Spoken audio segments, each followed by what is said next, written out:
नमस्कार दोस्तों, आप देख रहे हैं हाल चाल भोजपुरी। दोस्तों आपको बता दें, खेसारी लाल यादव का एक बहुत ही बेहतरीन गाना है। गाने का बोल है सुताला तनी कोरा में।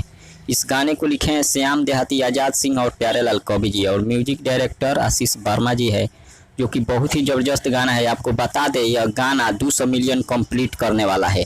1,94,000 व्यूज कम है, जो कि 200 मिलियन कंप्लीट करने में। आपको बता दें, यह गाना कल या परसों तक 200 मिलियन व्यूज कंप्लीट कर लेगा, जो कि एक बहुत बड़ा रिकॉर्ड है।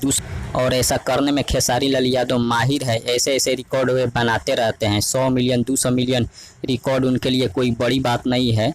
कुछ चमचे लोग हैं जो उन्हें नीचा दिखाने की बार बार कोशिश करते हैं। उन चमचों के लिए मैं क्या बोलूं। और इस वीडियो के बारे में आप सबका क्या कहना है, कमेंट के जरिए हमें बता सकते हैं। तब तक बने रहिए हमारे साथ। मिलते हैं अगले खबर में, अगले वीडियो के साथ। धन्यवाद।